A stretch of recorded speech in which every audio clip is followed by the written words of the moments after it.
Ishimwe bivuga gushima, kwakira ibyiza iby'Imana iguhaye urashimye. Gahizi ni umuntu w'intwari, umuntu udacogora, umuntu uharanira intsinzi. Gahizi naryo urumva ni izina ryiza wakwita umwana wawe. Kwizera mbese ufite icyizere cy'uwaguhaye uwo mwana, mbese ufite ubuzima bufite icyizere kandi ufite uwo wizera n'uwo wemera. Inkuru nziza ushobora kuryumva ko atari izina rigezweho, ariko ni inkuru nziza mu muryango.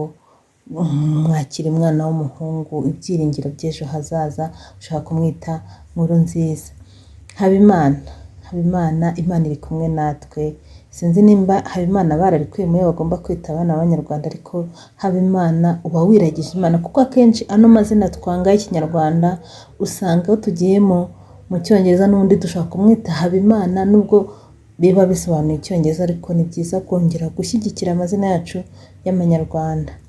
Irindi zina rero ni impano se cyangwa impano Imana iguhaye uwo mwana w'umuhungu.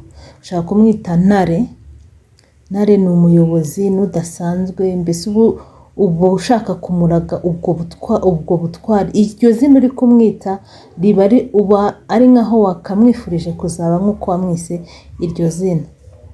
Ntwari ni umuntu w'intwari, umuhanga mu kurwana se, mu kurengera abandi, mbese uba uri kurega umwana wawe ibyo byiza. Ushaka kumwita uganza abandi, uganza mu rwe, uganza mu bandi, mbese uyobora se cyangwa umutware.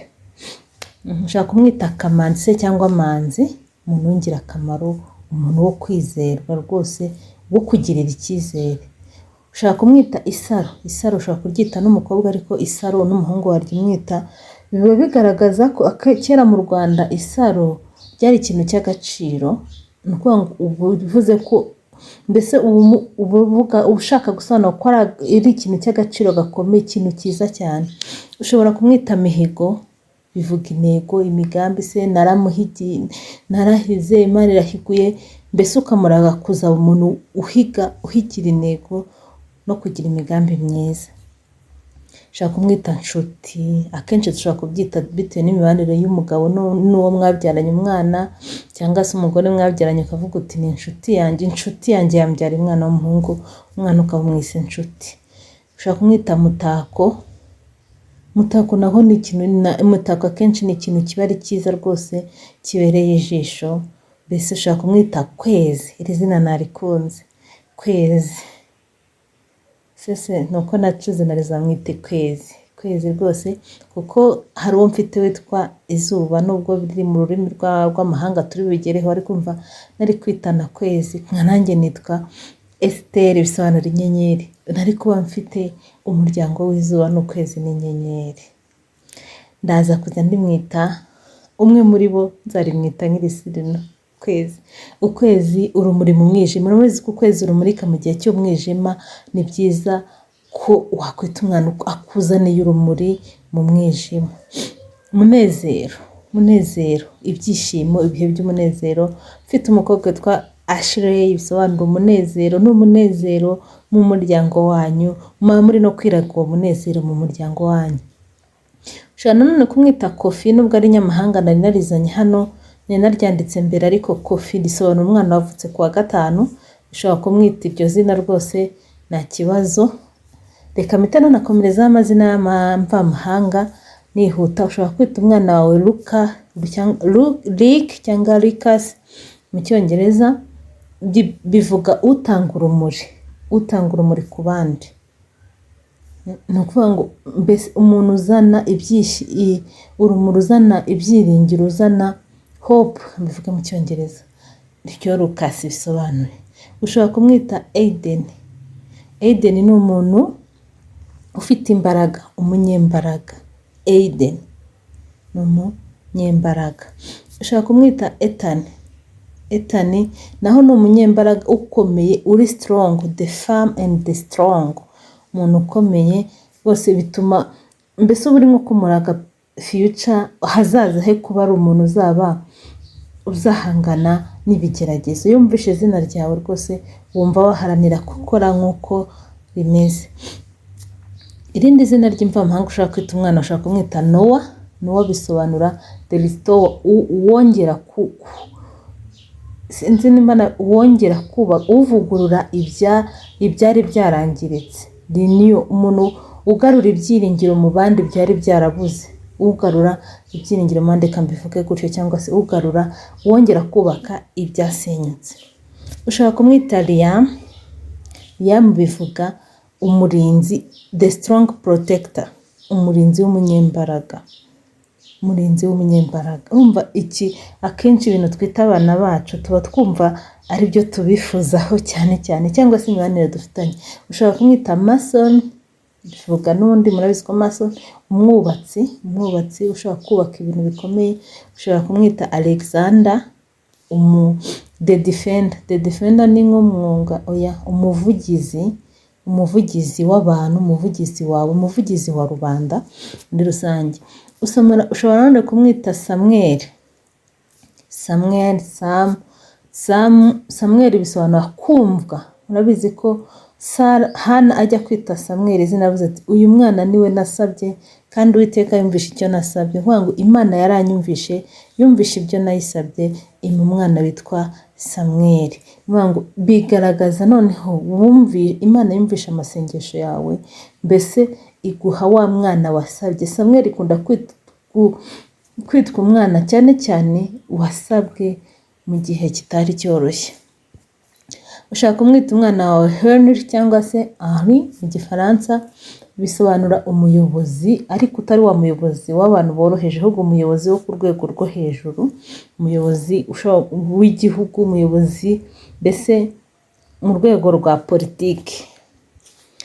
Ushaka kumwita Benjamin cyangwa Benjamin, bisobanura umuhungu wanjye w'akaboko k'iburyo. Uvuga ngo niwe kaboko k'iburyo kanjye. Uvuga ngo ni wa muntu numva wansimbura. Benjamin ni ukuvuga ngo iyo bavuze ngo ni akaboko k'iburyo kanjye, ni ukuvuga ngo mbese ni nk'aho ibyo nakora, ibyo yakora nanjye ubwanjye, ariko numva nabi, ni mbese aho nari niho hambera. Irindi zina ushaka kwita umwana w'umuhungu ni Gabriel cyangwa Gabi. Mfite akaniyesi kitwa Gabi ndagusohoje.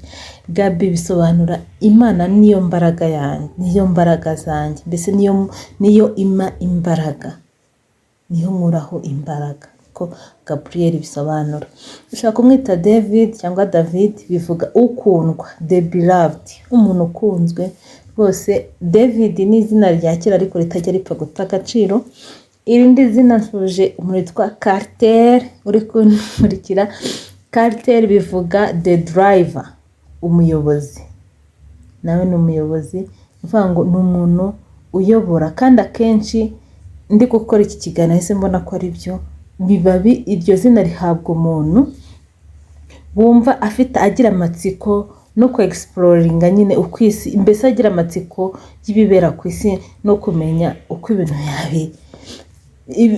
amatsiko y'ukuntu isi ibayeho, ibintu bimwe na bimwe akumva ashaka kuvumbura rimwe na rimwe. Carter ndagusuhuje, ndabizi ko iyo quality uyifite. Irindi zina ni Isaac ni useka. Murabizi ko Isaka yaturutse kuko Sara yasetse atizeye, ariko useka uhorana ibyishimo.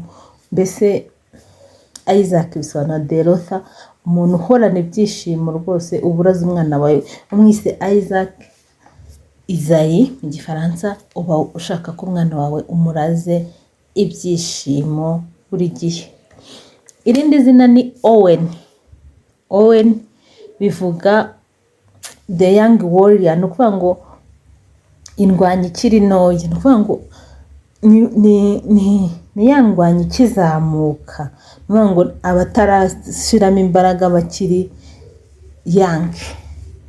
Irindi zina ni Caleb cyangwa se Kalebu mu Kinyarwanda, numva ariko bajyaga babisoma. Ni umuntu bivuga whole hearted, ni ukuvuga ngo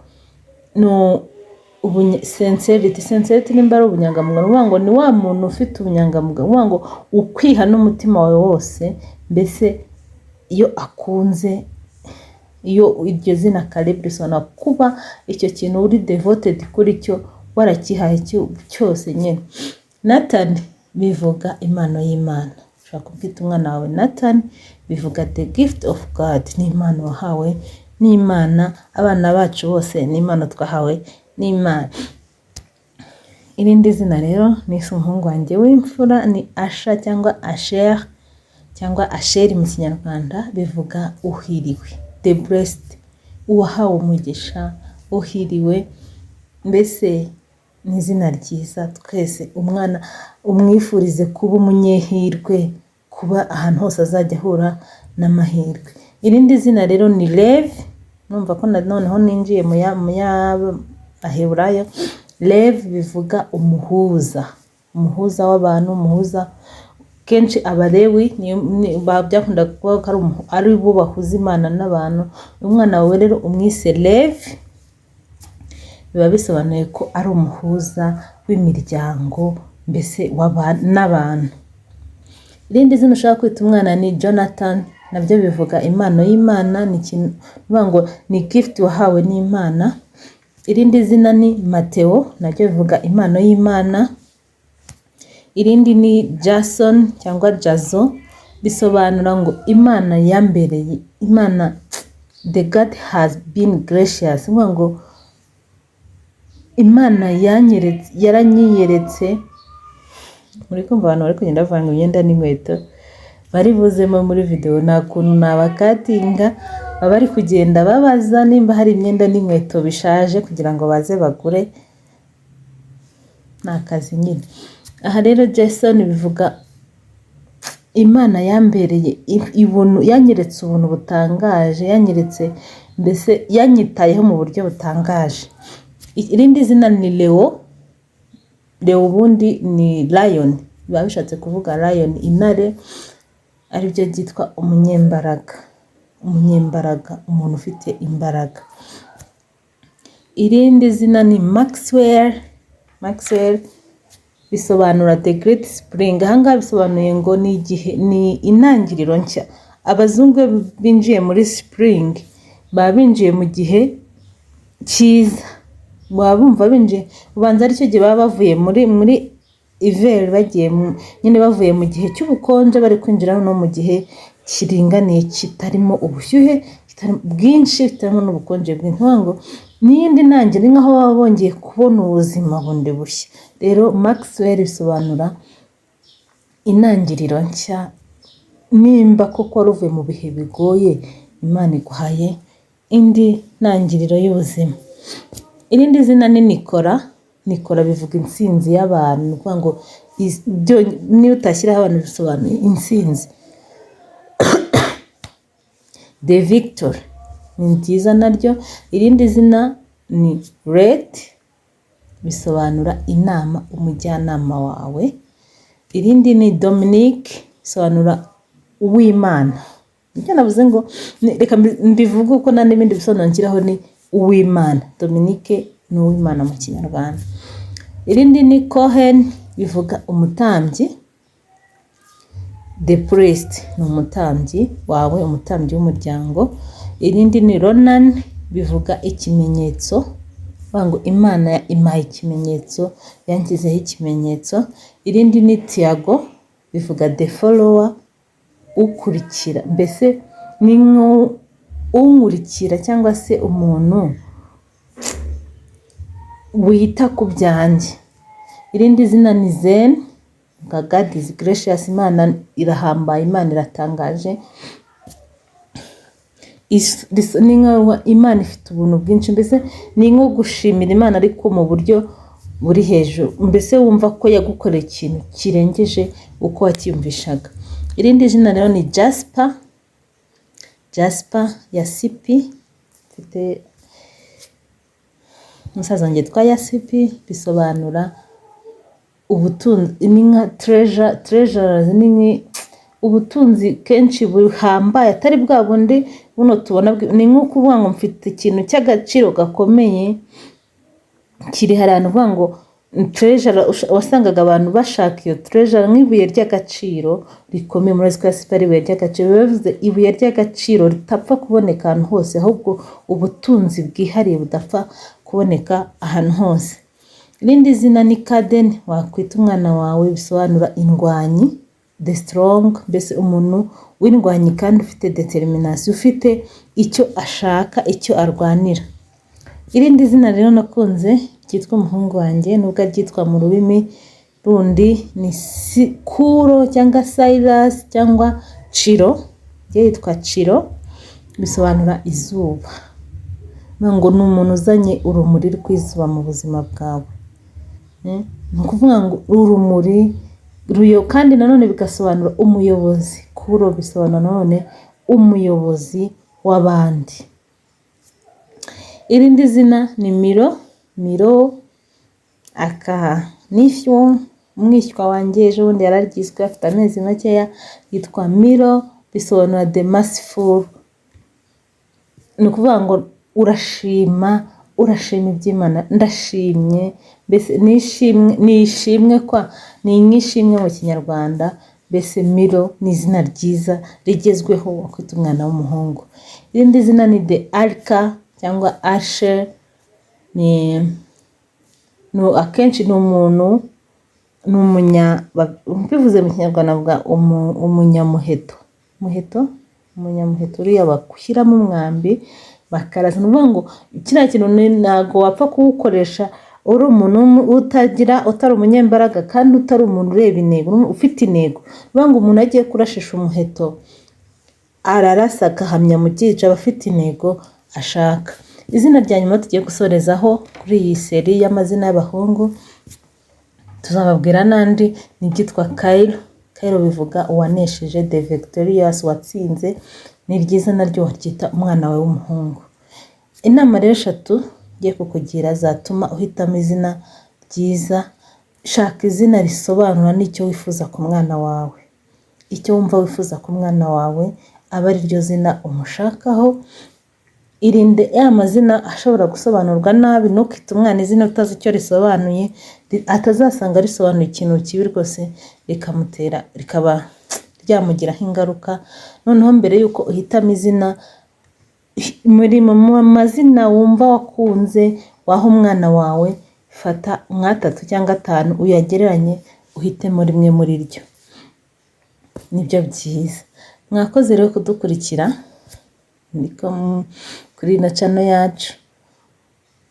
Mwakoze, nimba wakunze ikiganiro duhe like, nimba wumva hari umuntu wagisharinga musharinge, kandi rwose duhe na comment utubwire izina wumva wakunze ryagukoze ku mutima wumva wishimiye, kandi rwose utubwire n'irindi zina twaba twavugaho tukagusobanurira birambuye. Kandi ntucike ukore no kukazogera kugira ngo utane tuvuga amazina y'abakobwa nawe uzaba uhari ubashe kuyakurikira. Ciao rero, naho ubutaha nababwiye ibyo mugomba kurya mutwite, ibyo mugomba kwirinda. Rero ababyaye, abari hafi kwibaruka abana b'abahungu, muhitemo amazina meza mwakwita abana banyu. Ciao.